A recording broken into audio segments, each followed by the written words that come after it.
Welcome, everyone. Happy Wednesday. I'm the Grace Strega, and I'm here to give you your daily collective read for today, Wednesday, December 10th, 2025. What do we have coming through in the cards for today? Can I have the first two cards in our 5-card spread?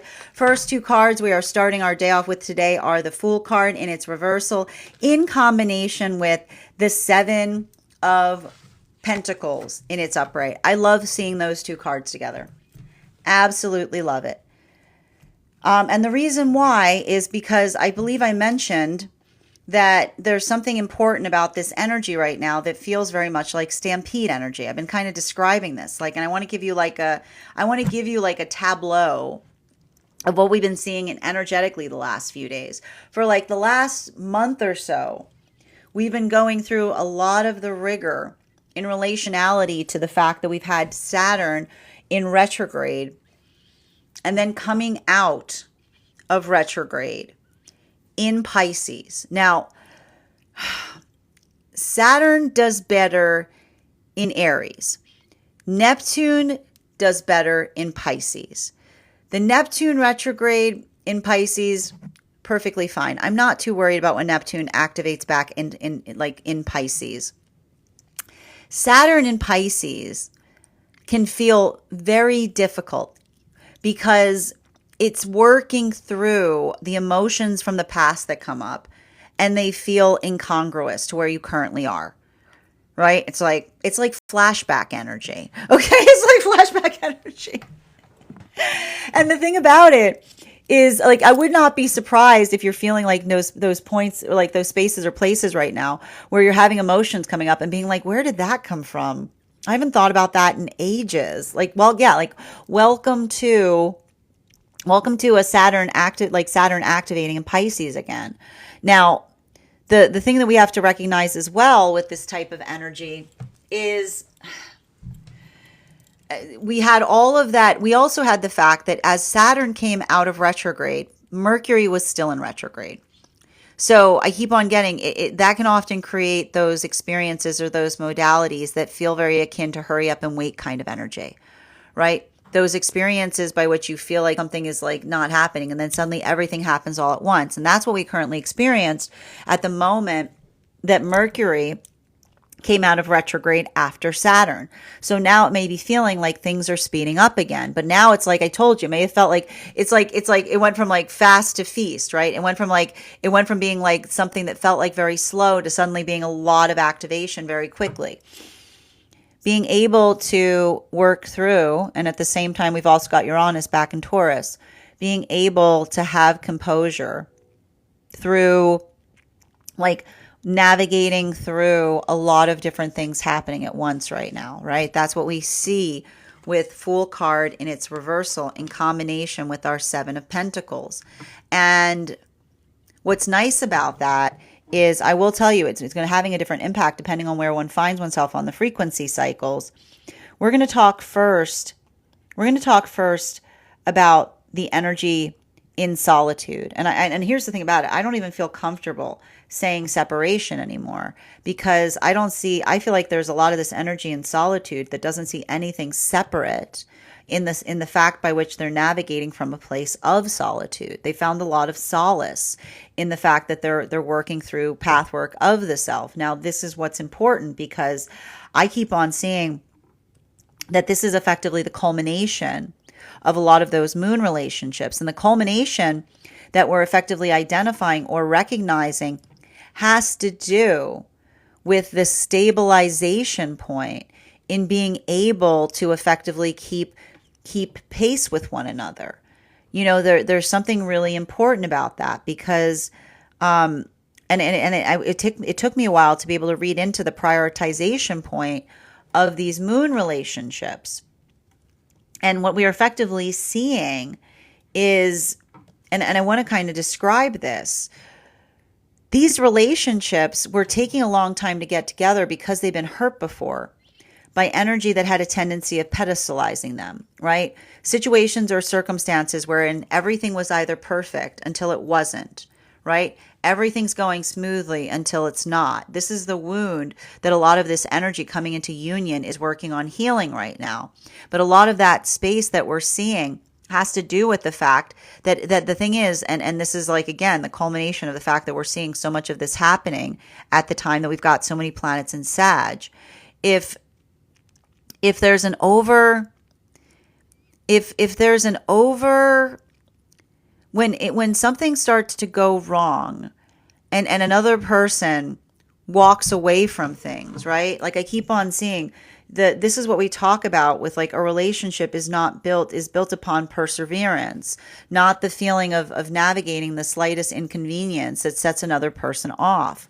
Because I keep on seeing if these are energies that are working through situations or circumstances where there was no ability to work through a problem, right? Potentially even someone like feeling like they need to get away from the relationship in order to deal with the fact that there is some kind of problem. In the intervening time, I see that the healthy relationships that are coming together right now, and I like this because these relationships are not perfect, right?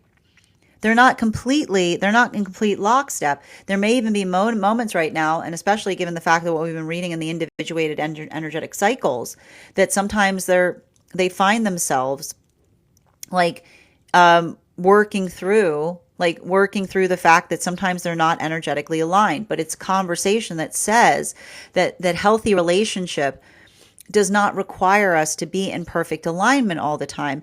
It's the ability to communicate to each other what phase we're in, right? The observation of knowing the self that allows for the healthy relationship, because when you know the self, you can tell another person where they find you. You don't project that onto them, is what we see. And so the healthy communication that is occurring in these relationships is the ability of another person. They're coming towards each other and they're healing by being able to see what it feels like to go through healthy restoration, which are those modalities or experiences where, like, yeah, something might not be perfect, but they work to smooth it out. They make the best of it, right? Like it's not a big deal. And like that space by which they recognize like that space by which they might have an energetic misstep, but then everything keeps on moving smoothly in the context of it. Right? Like that is how they're building into something that feels energetically restorational. And if at the same time that's happening, someone from the past is coming back saying, I'm ready to heal, or I'm ready to fix with you. This is the energy that is working through also healing. I keep on getting the healing that's coming through understanding true hyperbole. Because if these are circumstances or situations by which another person is returning back to them after a long period of time and saying, I didn't really mean that. I keep on getting the same message coming through. That's not how hyperbole works. Hyperbole is onomatopoetic, right? It's the space by which we articulate something and then we pull it back just as quickly. So we try not to be, and it's a message that comes through that says we try not to be hyperbolic, right? We strive not to be hyperbolic, but sometimes hyperbole can't be helped, right? But even in the space by which we experience hyperbole, that ability of like recalibrating, as it were, like that ability of effectively pulling forward and pulling back, I almost feel like this is the energy that has experienced healthy hyperbole in the context of building into these energetic connections. And it's helping to clarify to them if these are experiences wherein another is trying to come back and articulate, instead of the fact that they've transformed, trying to come into the space of, like, instead of taking accountability for something that they energetically said, trying to articulate the fact that they were being hyperbolic. It's almost the energy saying, perhaps present you is hyperbolic, but was past you hyperbolic? Because if that's that's almost like the observation of saying it doesn't seem like it's hyperbole after a context of time. It seems like someone who has changed, and instead of taking accountability, tries to articulate upon hyperbole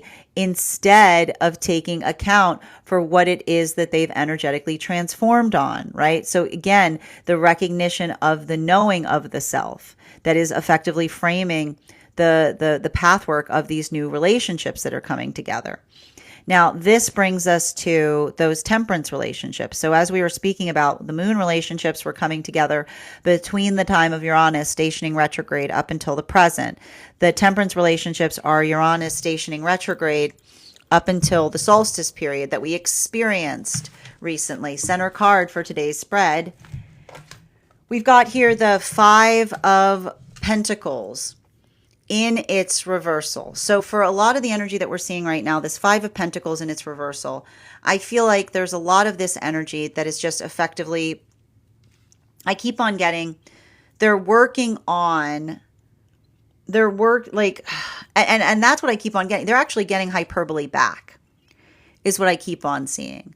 The ability to, and this is everything that's been coming through the last few days, which is understanding healthy hyperbole over non-healthy hyperbole, right? It's the fact there is healthy hyperbole. And I keep on getting the temperance relationships have earned the right to be energetically hyperbolic with each other. Because when we know each other well enough, right? When we know each other, like I keep on, like when we know each other like books, then it's okay to to be flippant with each other's pages, is what I keep on hearing. When we know each other like books, it's okay to be flippant with each other's pages, because it's the space by which another person, when we know each other well enough, the space by which another person articulates something about us, but we know that they don't mean it. Right? It's like I keep on hearing it's the delightful flippance. Right? It's the ability to effectively feel, and again, we've kind of lost the word flip these days, but like flip is the space by which you can do something in a way because you know it's the exact opposite of what you mean, right? That's what flippant means. So you don't, and I keep on hearing the message that's coming through on this is flippancy is something that is earned through history, right? When flippancy becomes loving when you know one another deeply, and then you can be flippant with one another. But that's why I keep on seeing, and I'm not sure what's going on right now with these temperance relationships. This is why we talk about the fact of being conscientious of new, like working through the context of new energy. Like new energy does not, like the difference between flippance that is respectful in the fact of another person knowing another versus I keep on seeing experiences or circumstances wherein another person tries to articulate upon the fact that they were being flipped. And I keep on seeing this here. Like it's giving me a little bit of this energetic protectiveness zone. As it relates to like the energy almost talking to themselves and being like, only I can say that to you, right? like no, nobody else can say that because, and this is why we talk about it. It's articulating upon, and this is why it's different, right? Because it's that understanding or that place. And I keep on hearing it's not, this is why it's not mutable, because it's not mutable because you can only become flippant in a healthy way if there's Saturn between you, which is the observation of being able to have a pathwork by which you've known someone for a great deal of time. And it's like that's something that is effectively like given over to one another because it's the refinement and knowing each other enough that you know that it doesn't mean it doesn't mean the same thing. Right. So there's a lot of those conversations that may potentially be happening right now. It's interesting that's coming up because it's very much oriented upon conversations upon, and I'm not surprised to see this. We're coming out of a Gemini full moon and Sagittarius season, right? Something similar, something that looks similar to something else, but is vastly different, right? False comparisons is what I keep on getting. Continuing to get clarification, 4th and 5th cards in our 5-card spread. We've got here the Emperor card in its upright in combination with our Tower card in its reversal. So what we're effectively seeing here is going back to those magician relationships. And for our purposes, the magician relationships are the relationships that were coming together between the solstice period up until the time of Mercury and Venus stationing direct behind Neptune, which was about around March is what I want to say. I feel like a lot of these relationships right now, and I got to tell you, there's a maturation process that's happening. And I keep on seeing this is very difficult because I see like the thing that's happening with some of these relationships is the understanding or the observation of potentially mature, like recognizing what it is that they're maturing towards versus what it is that they're maturing away from. And I keep on getting the maturation process has a lot to do with consideration of energetic attentiveness is what I keep on seeing. And I keep on getting a lot of that maturation process that we're potentially observing there is effectively articulated or based or built upon the observation of, and I keep on hearing they're finding their composure in terms of being able to effectively welcome a healthy conversation, but not feeling the need to chase after one. Because when you try to chase after a healthy conversation, it becomes an uncomfortable confrontation. And what's beautiful about this is I actually see that a lot of these relationships are building into new friendships, right? Like I keep wondering, like the union is moving towards new union energy. They're building into healthy relationship energy. And what's painful about that is I keep on seeing that like it's almost like the energy that's coming into the observation of others potentially observing the space by which they're triggered, seeing them in healthy relationship, right? And I keep on getting like when we observe that, we don't try to heal it, because how can you effectively heal the fact that something is causing another person pain? Right? So working through that pain point, being able to energetically observe it. I keep on hearing that they're continuing to do that work in terms of talking to each other about how much something hurts. There's energy right now. And this is what we talk about. Like this is why we talk about like every time Saturn, I keep on telling you guys, every time Saturn crosses over the meridian between Pisces and Aries, I just keep on seeing everybody gets a pseudo Saturn return moment. But that's what's basically happening with a lot of these energies that are deep within divine union. You know, they're talking towards new energetic connections or energy that understands how much that process hurts. What's harder about it is the fact that they don't, like, it's not the hurt that they can energetically control, but it's something that they observe and it hurts nonetheless. So I just keep on seeing that for a lot of the energy, there's a lot of that expression upon it. There's a lot of that conversation. And I keep on getting, it feels cathartic, but it's like, I keep on hearing it feels cathartic, but it's cathartic in the space by which they're articulating the fact that they're working through warrior lessons, which is the observation of what one can change or what one can amend, right? Clarification of what's within the self versus what one is energetically navigating outside the self. Now, continuing to get clarification between our Fool card in its reversal in combination with our Seven of Pentacles in its upright. One card to clarify, we've got our Eight of Swords in its upright. And so what we're effectively identifying with a lot of that Eight of Swords energy, I keep on saying it has a lot to do, moving back towards those moon relationships.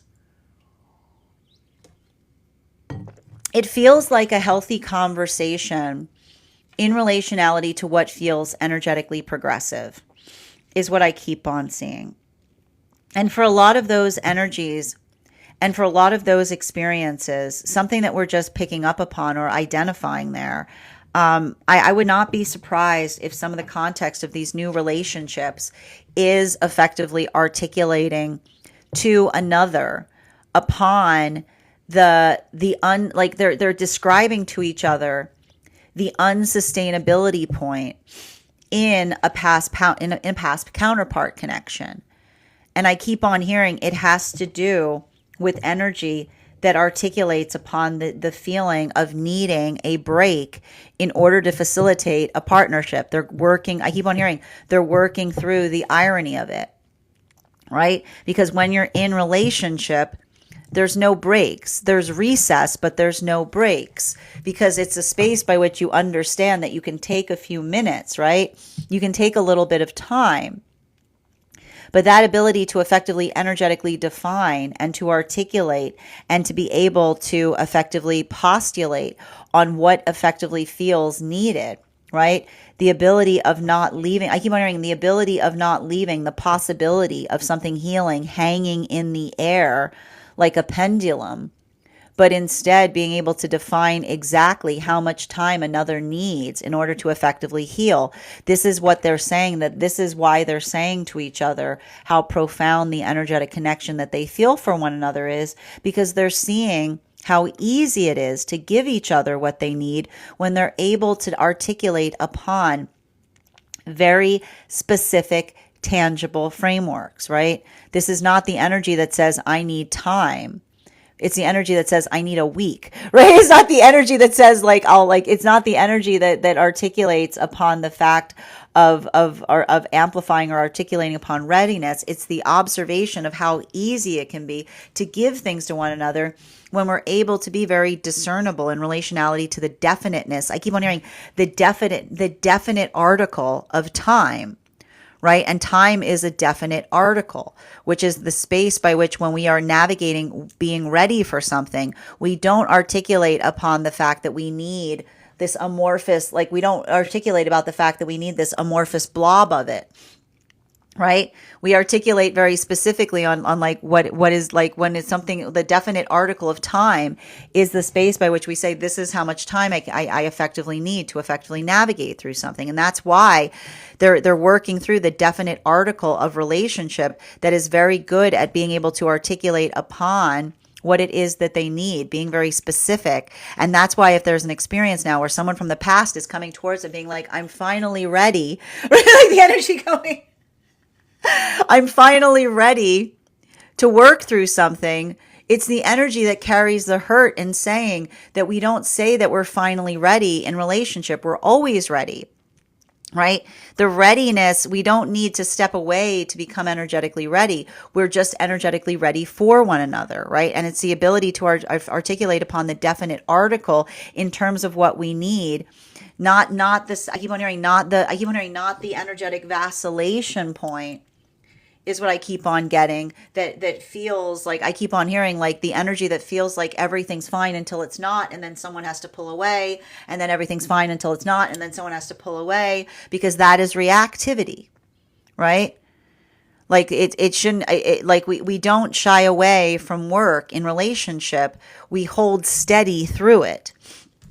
Continuing to get clarification between our 7 of Pentacles in combination with our 5 of Pentacles in its reversal. We've got here the Death card in its reversal. And this Death card has been coming up in its reversal a lot over the last few days. I don't mind seeing the Death card in its reversal because, and I'm not surprised to see the Death card in its reversal, because Uranus is in Taurus, and and also to kind of add to that as well, Pluto is in Aquarius. And so the one thing I want to say, and this has to do with the energy, like this is coming back into the temperance relationships. These temperance relationships are working through situations by which they can tell the difference. They're working through situations by which they can tell the difference. And I keep on hearing the difference that they're articulating, that they can tell the difference on, is in the context, and this is what's beautiful about it. The context of building into healthy relationship with someone who's earned the right to be energetically hyperbolic towards us, right? The space by which another person says something to us playfully because they know us so well that we know that what they feel for us is the exact opposite of that which they state to us. This is why when energy tries to treat us like energy deep within relationship, we don't see it as flippant.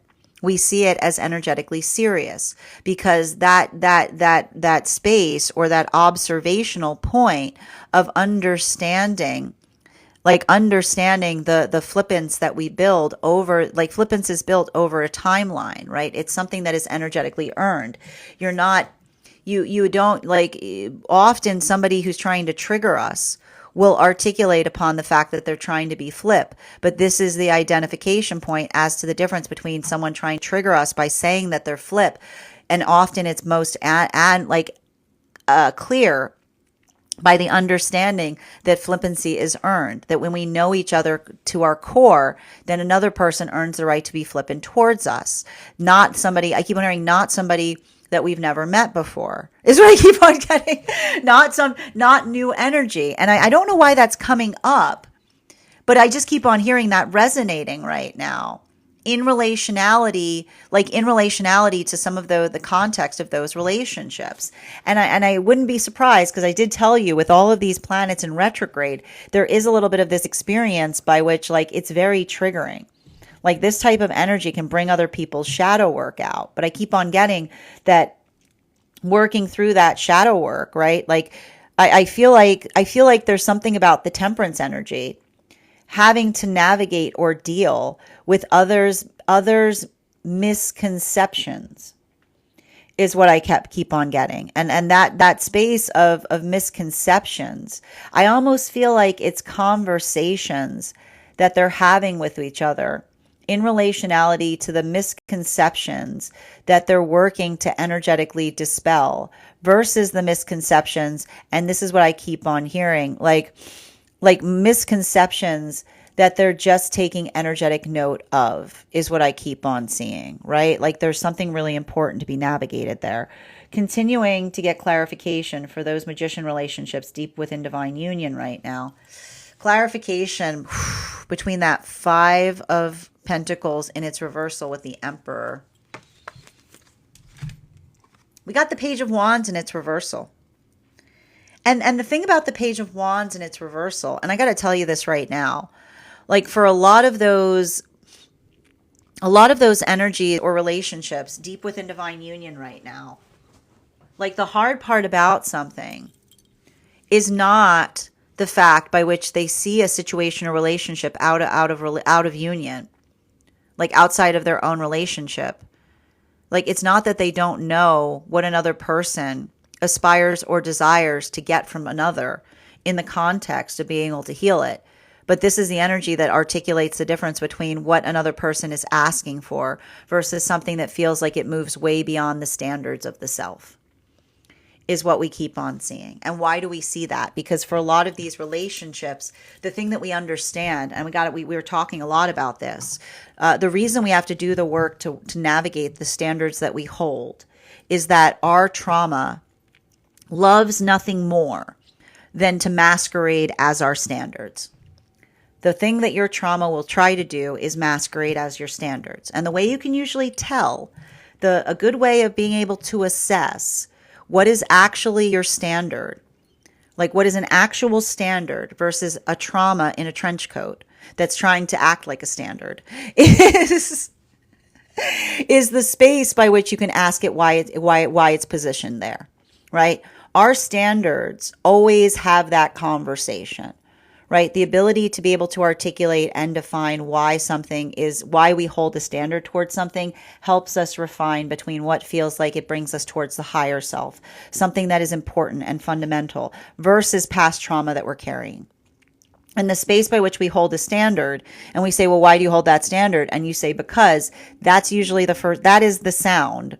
Like, that is the sound of discovering trauma in a trench coat, right? There it is, because I said so. Oh, that's interesting, right? Like, the ability of not wanting to go into detail upon a standard. And so I'm literally seeing situations right now with relationship moving deeper into divine union and another person throwing a standard at them, what could potentially feel unreasonable. And this is the energy that is being able to discern the difference between a healthy standard, saying, why do you feel that way? Please go into detail about your standard, right? That allows for healthy conversation to form, versus someone saying, right? And this is why when somebody often tries to articulate and bring a standard towards us, and then we say, why is that standard necessary? And they say, because I said so. We often energetically walk away when we reach a maturation point, because we see, like, that's all we see. We don't see a standard there. We see trauma in a trench coat. Like, we see, it's just like, okay, there it is. Like, we've discovered the source of the energetic trauma.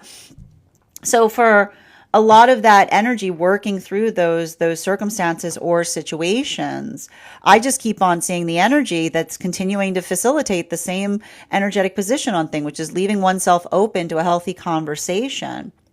And even in the space by which they're working towards that healthy conversation, they're being energetically productive, right?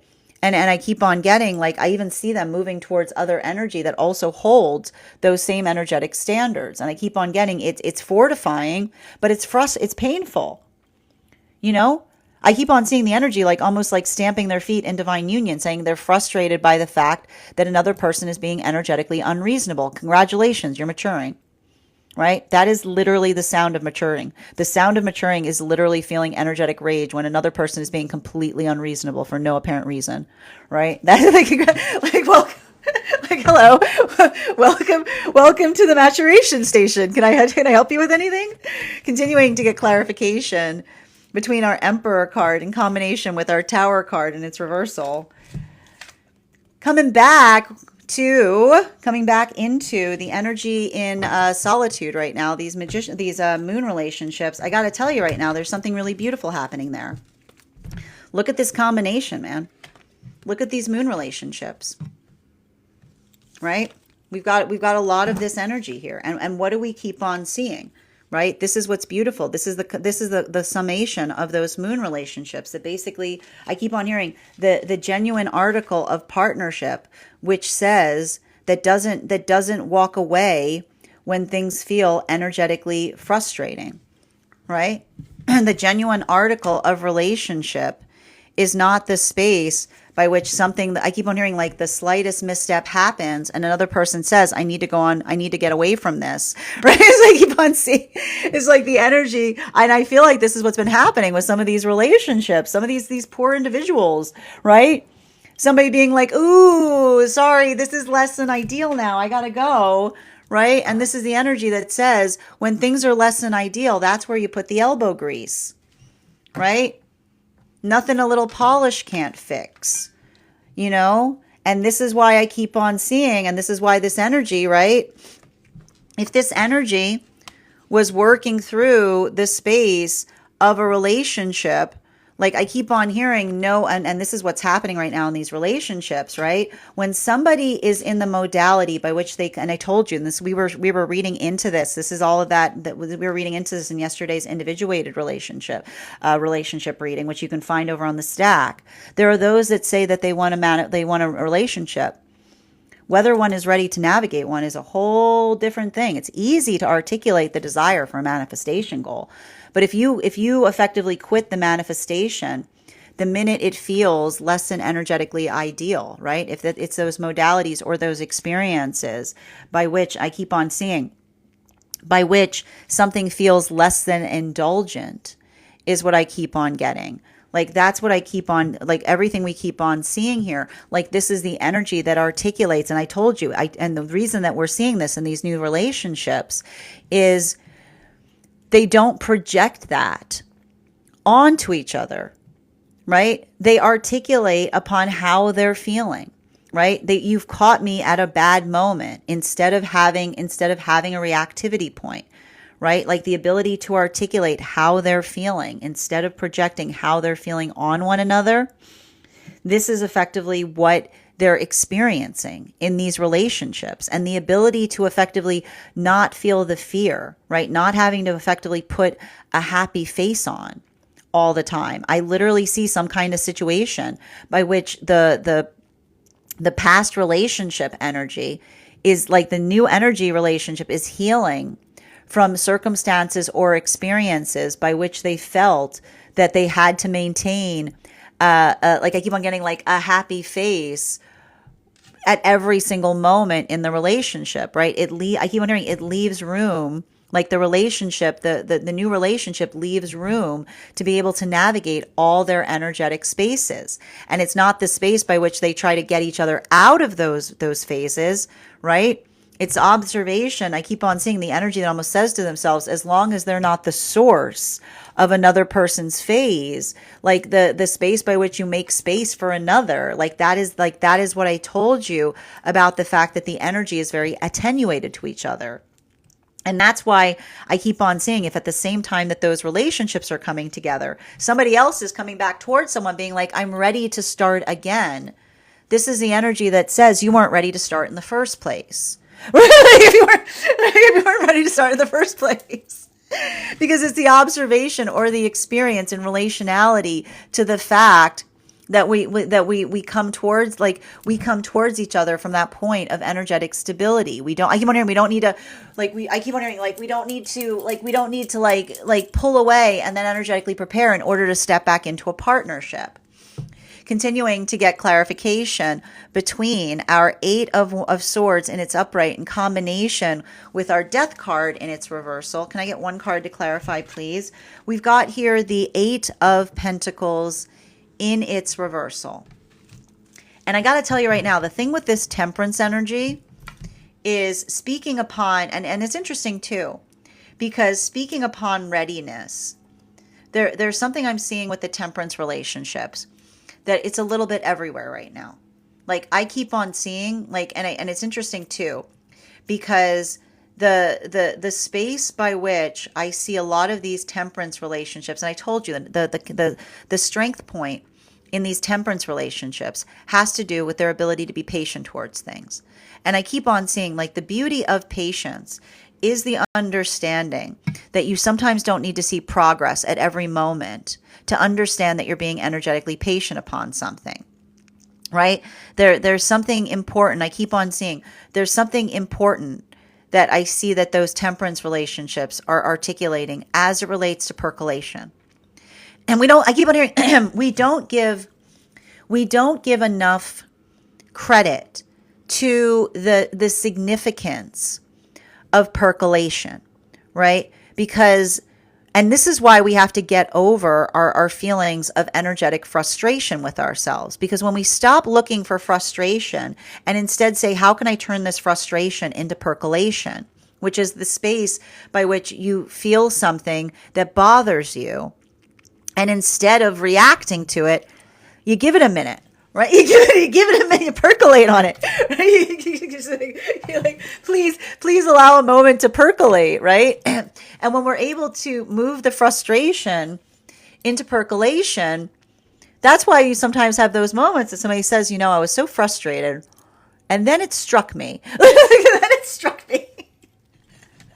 There I sat, deep in the heart of frustration, and all of a sudden, an idea formed itself. Like, that's what happens, right? The ability to navigate frustration allows the ability to move it into percolation. And so you gotta, like, you gotta, and this is often what we experience when Mercury is in retrograde, right? It's like, it's feeling frustrated about something and being like, there has to be a better way. And then you land upon one. And so remember, we're still coming out of that Mercury shadow period. And so this is, I told you, like, for a lot of the energy right now, and this is what is so beautiful about these Temperance relationships, is because they're espousing healthy mirror energy to one another. This is the energy that literally gets sick of themselves.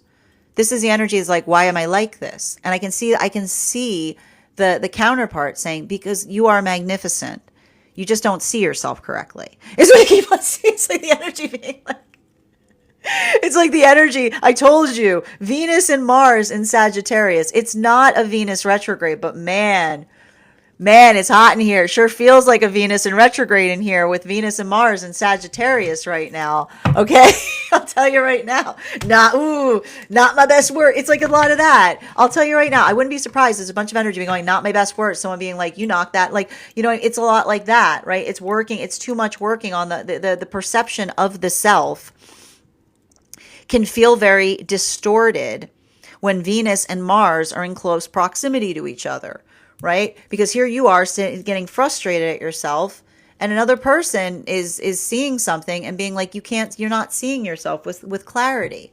So there's a lot of that type of energy that I keep on seeing in relationality conversation, those Temperance relationships where somebody's being like, I'm frustrated at myself, and the counterpart's going, you're not frustrated, you're percolating, right? The energy's going, I'm so tired of myself, and I can see the energy going, the counterpart going, I've seen you here before. You're percolating, right? You're percolating. You're gonna percolate your way out of this one. You're gonna percolate your way out of this one. Continuing to get clarification, moving towards those Magician relationships. Man, these Magician relationships. Clarification between the Death card and its reversal and Page of Wands in its reversal. You know what? Yeah, it's the energy that recognizes that feeling of having a right to be upset. You know? And that's the thing about it. And here's what we talk about. Like, being in a healthy spiritual place does not mean that you can't get upset about things. You'll get upset a lot more. You get upset a lot more. You're gonna get upset. Get upset a lot more about things because it's feeling the frustration in the fact that something doesn't have to be so hard. Never will we feel more frustrated than when we see a situation where another person's energetic ego is standing in the way of something. I keep on hearing like someone's like this, and I keep on hearing like the thing with the ego is it doesn't go anywhere. We've all got one, right? And when we're in how do and it's interesting too because it's we're going to get back into the Cancerian conversation. And here's the thing about it, and this is why it's been coming through right now. And I was wondering where it was coming through. It's coming through because Jupiter is in Cancer right now in retrograde. The difference between self-centered and centered in self. Self-centered and centered in self. What is the difference between self-centered and centered in self? And often, and interestingly enough, often those that are self-centered are the ones that articulate that others are self-centered. It's a space by which another person sees somebody centered in self, and it's a space by which you articulate that they are self-centered, that is the source of the energy that is self-centered, which is like a whole different thing to keep in mind, because you have to understand that the difference between self-centered and centered in self, if you're ever unsure about it, it is the attentiveness by which you try to observe your own experience in relationality to how others perceive the self. Right? It's self-awareness. And so often the space by which we feel energetically centered in self makes us less energetically reactive at times, right? Those modalities or experiences by which we feel we're energetically observing something, right? And the observation in relationality to being able to be proportionate in terms of how we effectively contend or navigate or deal with it. It's allowing the context of effectively slowing something down, right? Being able to kind of navigate things with a sense of composure. Self-centered, right? Self-centered is this experience by which one only sees everything around the self as something that serves the self's needs, right? Like the space by which you feel like you are the only person in existence and everything else is just a delivery system to whatever it is you energetically need. That is self-centered. Right? That is what self-centered means. So I keep on getting that there's something about that work that's coming through right now with Jupiter in Cancer and Uranus, and it has to do with Jupiter in Cancer and Uranus in Taurus, which is the understanding of recognizing energetic stabilization in the space of working through what it is that one is trying to do. And so that's what's interesting, because I keep on getting for a lot of the temperance relationship is the energy that says you're not frustrated, you are percolating, right? Which is the energy that gets frustrated at the self, and the energy is going, I'm going to just give you that moment. I'm going to let you wait. Like you're not energetically frustrating, because percolating is being able to effectively identify and recognize what one needs to progress beyond the frustration. That's percolation. While for these energies that are deep within divine union, this is literally some situation. This is what's happening, and this is why the energy within divine union is so upset or irritated about something, and they're potentially articulating it to one another, because I see a situation by which they're identifying and they're saying to each other, this is me centered in self, right? This is the energy that's articulating to one another, saying, this is me centered in self. Never have I been more centered. Never have I felt more clear about my intentions. Never have I been in a relationship that I feel so energetically stable. And the observation by which you feel centered in self, and somebody outside a relationship goes, self-centered, right? Often it's like it bounces back because the energy is going, no, and they're articulate. And this is why I keep on hearing they're scrutinizing each other. They're scrutinizing each other in relationality to another person, articulating upon that beyond the difference between what is, and I keep on hearing the disambiguation point between what it actually means, the difference between centered in self versus self-centered. And centered in self, clarification between Page of Wands in its reversal and Queen of Wands in its upright. Okay, like three of cups, facilitating, right? Understanding, thinking about those around the self, right? Being energetically attentive, right? Understanding the framework by which you are. I keep on hearing we're all unique.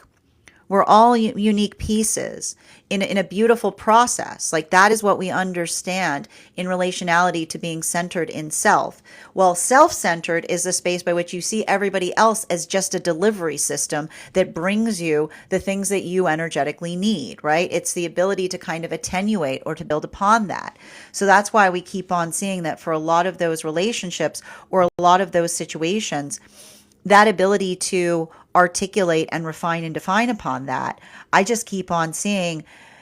I feel like there's like, I literally see energy that is connecting to new energetic connections and someone being like, I went through it too. Like, is the energy going, I've got some news for you. I see this energy, like meeting new energy, being like, hello, how are you? I have also gone through that. Continuing to get clarification between our Eight of Pentacles in its reversal in combination with our Eight of Wands. A lot of eight energy on this in this read today. And we've got the Eight of Swords. So we're only missing one eight. So clarification, moving back to the energy in solitude. Clarification between those double eights, please. 10. Wow. Yeah, there's energy. I feel like there's I keep on getting it's a subtle shift, but it's a shift nonetheless. Is what I keep on getting. It's a subtle shift, but it's a shift nonetheless, because I keep on seeing the energetic subtle shift that's happening in a lot of these moon relationships. I told you, like the thing about I gotta stress this. There's something about these moon relationships that are like working in this like space of energetic solitude, which is like this space, and it has to do. You have to remember there was a lot of energy in Scorpio recently, and it's like it's a lot of the energy that's like it's the space by which you find another person and you don't even have to say to them something, and you literally, like, I keep on getting that ineffable moment when you look at someone and you say you get it, right? Right. And I keep on hearing like the modality or the experience by which, and I keep on seeing like they're leaving each other. Like I keep on getting like, and I think that it's interesting because I want to point this out. They're finishing each other's sentences. It's the energy. I literally see the energy that's about to say to somebody, and they're like, I already figured you were there. Right? Like it's the observation of like, I keep on getting, there's something about the space by which they give each other. I keep on hearing when we give each other the benefit of the doubt, we can effectively anticipate one another.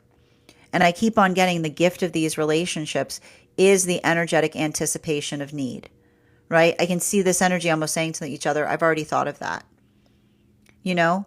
Like it's literally the energy that I keep on seeing that is working. I keep on hearing the anticipation point in relationality to another's needs, and then feeling the energetic gratitude in relationality to working into when somebody there's nothing more beautiful than when somebody anticipates a need, because when someone anticipates a need, they put into consideration, they've considered the self.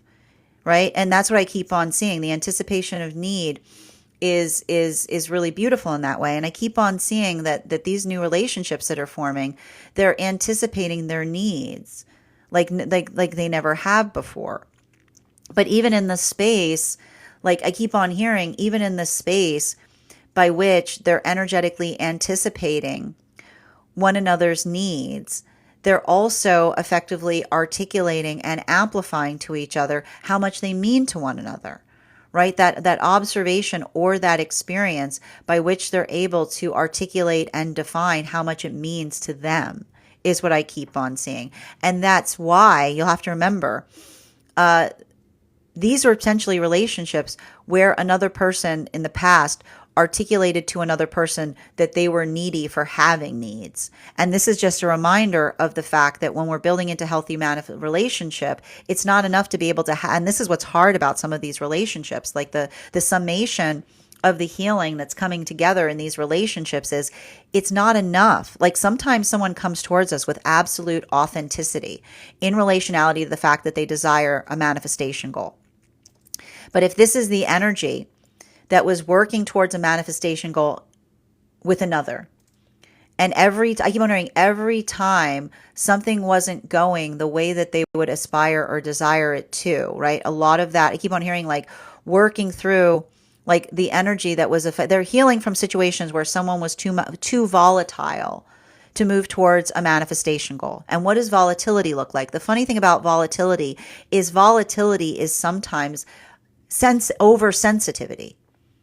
Sometimes volatility is oversensitivity. And what do I mean by the fact that volatility is often oversensitivity? Because it's the observation or the understanding that often those that are volatile are experiencing the self as being highly sensitive. It's not enough to be highly sensitive, right? The ability to navigate sensitivity, but also to find the force of intention, to be able to build fortitude within our sensitivity, right? That's what we describe as energetic resilience. And that's why we keep on seeing that if these are relationship dynamics where another person kept on saying, I'm ready for this, I'm ready for this. And then someone being like, okay, we're going to go into relationship now. And someone being like, I'm ready. And like the minute that there was any kind of rockiness, someone being like, I gotta go, right? And someone's like, you can't be in relationship unless you're ready to be rocked a little bit, is what I keep on getting. Like it's like, don't articulate the fact that you want a relationship if you're not ready to be rocked, because you're going to be rocked a bit. And here's the thing about it. We recognize we rock each other in the best way possible, right? We understand, like we feel those modalities or those moments that we feel frustrated, right? We feel we have those insecurities come up. And it's not the space by which we do that intentionally, but just the experience of being in a relationship.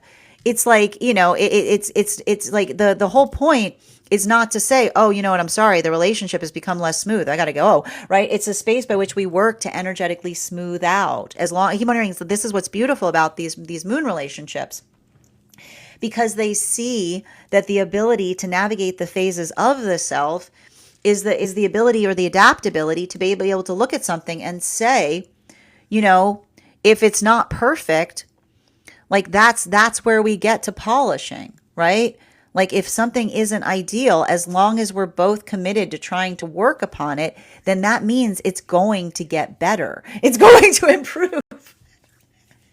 Right? As long as we have like the energetic rigor of refinement, like the ability to be able to effectively look at something and work through it to such an extent that we're able to effectively come into the space of healthy polish. And so this is the energy that is looking at each other, and they're understanding that manifestation is refinement that works towards something that is energetically polished. And often it's not the space by which it arrives and being like, that's weird. Isn't it weird? Wouldn't it be a little weird when something's like, here's your manifestation. It's perfect. You didn't have to do anything. Like, okay. It's a space by which you understand, like you understand that it's the space by which you're able to effectively take something and put your energetic signature upon it.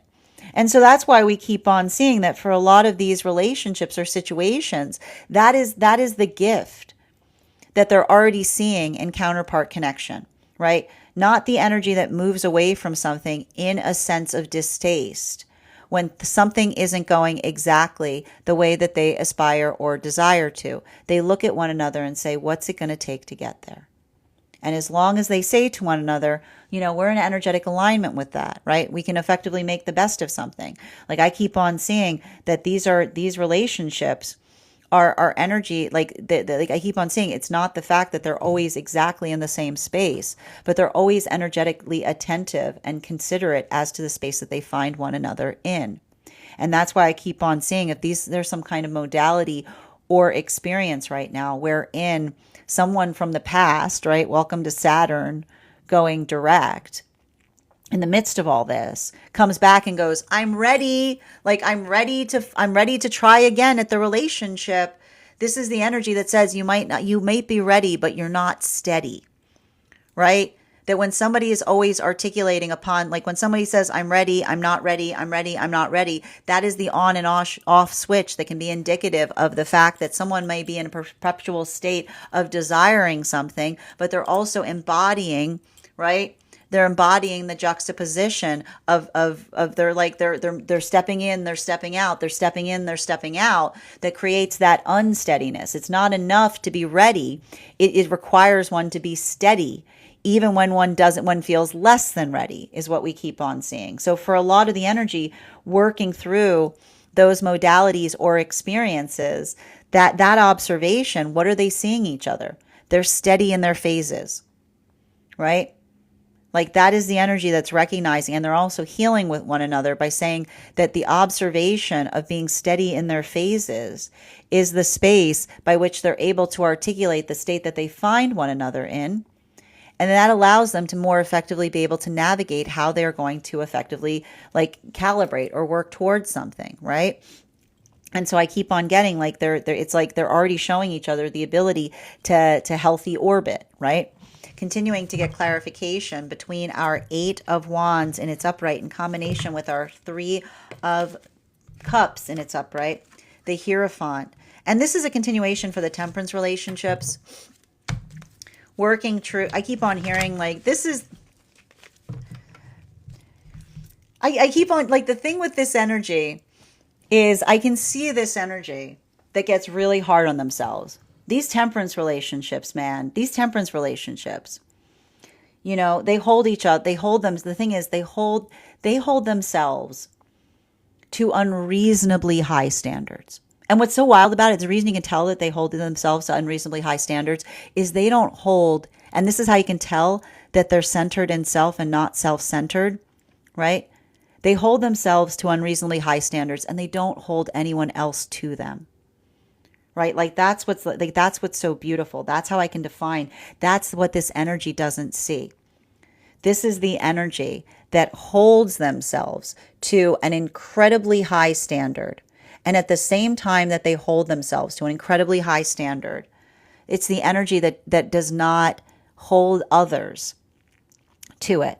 It's the energy that it's literally, I can hear the energy talking to themselves in that frequency, saying, oh, no, that rule is for me. That's my rule. And I need to point this out. The thing about it, and I got to stress this, right? When I'm seeing, and this is what I mean about it not being trauma in a trench coat, because it's the energy that's articulating upon why something's so important.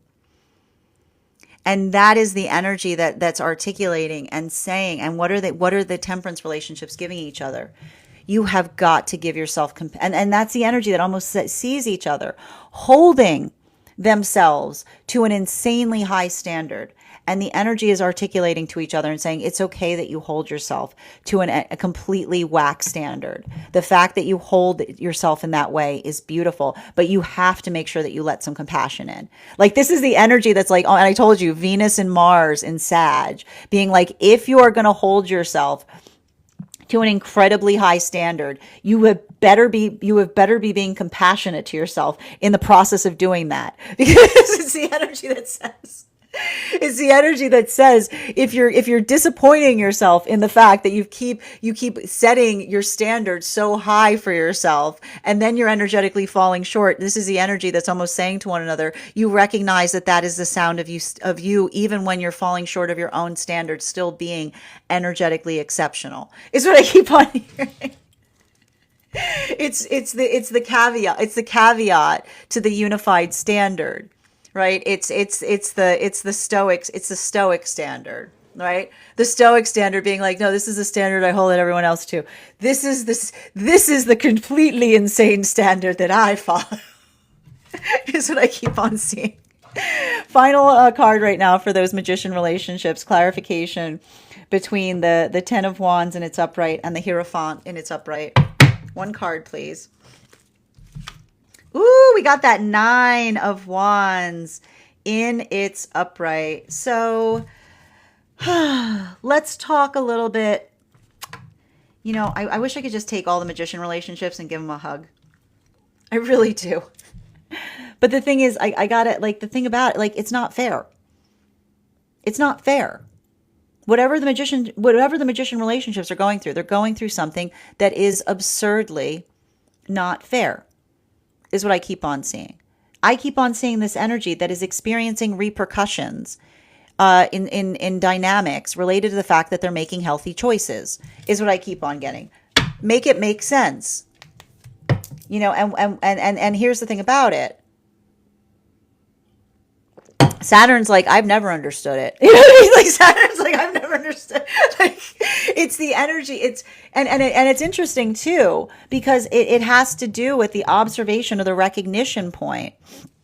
And I keep on seeing this. Like and then the worst part is about it is the energy remembers when their own judgment was clouded in the same way. You know, like that's the hard part about it. What's wild about it is not only are they experiencing something that feels energetically wild, but they're now looking upon the context of the past self. And they're recalling experiences by which they too were equally absurd, right? The journey of healthy healing is being able, and this is what's hard about healing. The journey of healthy healing is being able to see the past ego with more and more excruciatingly clear detail. The journey of healthy healing is being able to see the past ego with excruciatingly clearer and clearer detail. Congratulations, right? Congratulations. I know. If you are cringe, you are free. Okay, like because it's the space by which you should be, right? When we're working through those experiences, like the sound of us feeling energetically disappointed by past versions of self is the sound of us excelling, right? The ability to energetically account for those modalities or moments is how we come into integration. And so I see that this is a lot of the energy doing that work, facilitating upon those moments or experiences. And in the experience of another, right? I keep on hearing, in the experience of another, working through something by which it's very clear that they don't want to articulate upon it, by which they solely desire to project. This is the energy that almost says that I can see the energy.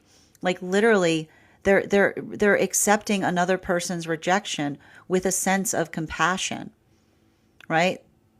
That's the energy that says, like, that is the energy that almost looks towards another and extends. I keep on saying the energy saying, and this is what they meant about like no hard feelings.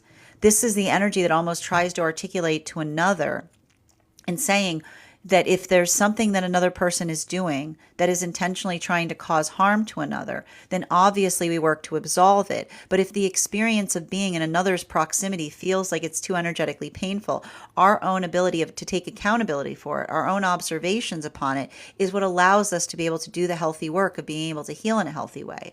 So I keep on seeing that for a lot of the energy right now, the magician relationships are coming into the maturation point. But why? What is the song they are singing as they come into the maturation point? Your projections are not my responsibility. Your projections are not my responsibility, nor should they be. Bottom of the deck on this reading, Empress in its reversal. So, we have to talk a little bit about this. Like the thing we have to understand, I keep on seeing, there's a lot of disambiguation that's occurring right now between the difference between love and coveting. This has been coming through the readings like wild, like crazy, right?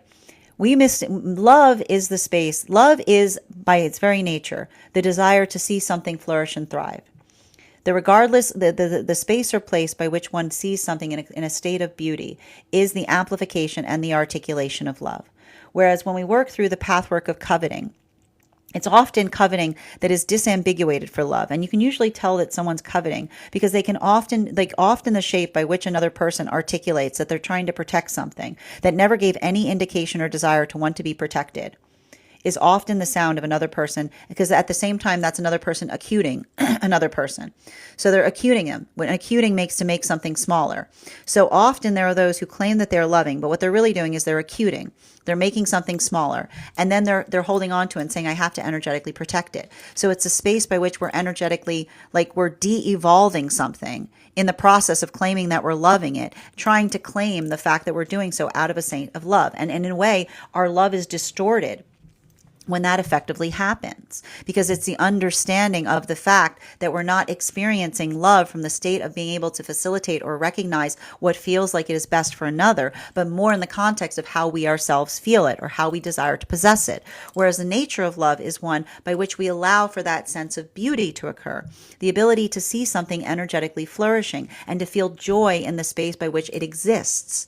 Right? The observation of something that is flourishing is the sound of joy, because it is the ability of seeing the fact that something energetically thrives or grows. So that's why we keep on seeing that for a lot of the energy right now across these frequencies, it's the conversation upon like what it means, like I keep on hearing, what it means to love in a space by which we are centered within the self, right? Which is by which we see something and we care about it. And our ability to feel pain is equally calibrated by our ability to feel love for it, right? Regardless of the shape by which we effectively energetically possess it. Versus the self-centered love, which can often be the identification point that says, mine, no, it's like, that grip, that grip that sometimes creates trauma in the space by which we care about something, because our love doesn't feel like love in that context so much as it feels like the energetic desperation to hold on to something. So we keep on seeing that a lot of the energy right now working through this experience is effectively releasing a lot of that trauma with the observation upon what is intentional, right? What someone does to intentionally wound us versus that unintentionality that often happens when another person has not become centered in the self enough in order to fully be ready to navigate a loving relationship. So I feel like that's happening across all the frequencies, and I keep on hearing, it's very energetically complicated. Welcome to Uranus and Taurus. That is our daily collective read for today. I want to thank you guys so much for being here and experiencing it. Just a reminder, if you would like to book a private reading with me, you can book one on my site. Please keep in mind, if you book a private reading with me, it is a 2-step process. You have to book the reading, you have to pay for the reading. Please make sure you do both if you'd like to have that reading. Most importantly, please remember that I will never, ever, ever, ever, ever, ever, ever, ever, ever, ever reach out to you for a private reading. I will never DM you. I will never PM you. I will never slide into your inbox and tell you that I have a very important message that only I can deliver. The only way you can book a reading with me is if you book one on my site, so I'd encourage you to do it there.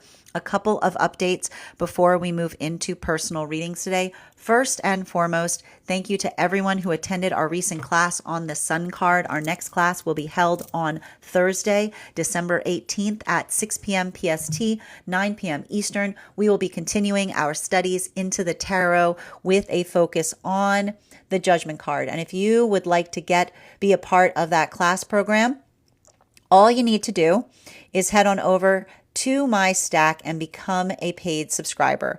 Your paid subscription to my stack is your ticket of entry into our live classes each and every month. You will also, as a paid monthly subscriber, have access to over 9 hours worth of material in the Tarot Church Library class archive. It's not necessary to catch up. I'll do my best to give you an update on everything we've studied thus far, but the material is there for you to receive as you're ready to receive it. You'll also have access to a one-on-one chat with me and the other students to ask any questions they may have in relation to anything we've learned and studied thus far. And if you become a founding member to my stack, not only will you receive a discount on the whole year's worth of readings, you'll also have access to over 20 hours worth of material in the Tarot Church Library class archive. You'll also have access to a complimentary one-on-one mentorship class with me, where I will meet with you personally to assess where you are on your own personal tarot journey and give you the best insights in terms of how to utilize those classes to the best of your advantage, moving towards your tarot goals going forward. One of the things I tried to do in these classes was make them accessible to the absolute novice tarot reader as well as the seasoned reader. There's definitely something there for everyone. Don't let your lack of experience or your robust experience prevent you from joining us in these classes. And even if you don't become a paid subscriber to my stack, I would encourage you to follow me there to stay up to date on any new offerings or services. I also post my weekly newsletter there, which will let you know about my in-person events as well as my online live schedule. And I also post my Mystic mystic meditation articles there, which will give you updates on what we've been seeing energetically in the cards. I just wrote one recently on this Gemini full moon that we just experienced in Sagittarius season. I also want to let you guys know, I also want to welcome you to a very special retreat that I will be hosting this August, where we will be studying the tarot in the cradle by which we first discovered the cards. I'd like to invite you to join me on a tour of Florence, Tuscany, and Rome, where we will be doing a lot of work in terms of perfecting our tarot craft, while also understanding the culture and historical significance of the time period by which the cards were first discovered. If you're interested in learning, everyone who takes a part in that retreat will also be receiving a complimentary mentorship class with me. And if you're interested in learning more about that, you can head over to my stack and you'll find the information there. I also want to let you guys know that on top of my standard life path readings, I also offer mentorship classes. These are for any of my students seeking a more personalized educational experience with me. I take a very limited number of students for this reason, as those classes are focused on each individual's personal spiritual goals and journey work. Those classes can be purchased on an individual level or as a monthly class series, weekly or bi-weekly as your schedule permits. Also, for my students seeking more consistent weekly tarot support, I'm very happy to offer weekly tarot insight packages. That is a package of 4 30-minute readings, weekly or bi-weekly as your schedule permits, so that you can stay more consistent on your personal journey. I'm also very happy to now offer dream interpretation readings, which can be purchased on an individual level, which you can either purchase as an individual level or as a series. If you purchase the series, I would encourage you to keep a dream journal, as we will meet weekly or bi-weekly with that journal and utilize the tarot to understand the key themes and messages coming towards you in the dream space. I want to thank you guys so much for being here today and sharing in these messages, and we will do this again tomorrow.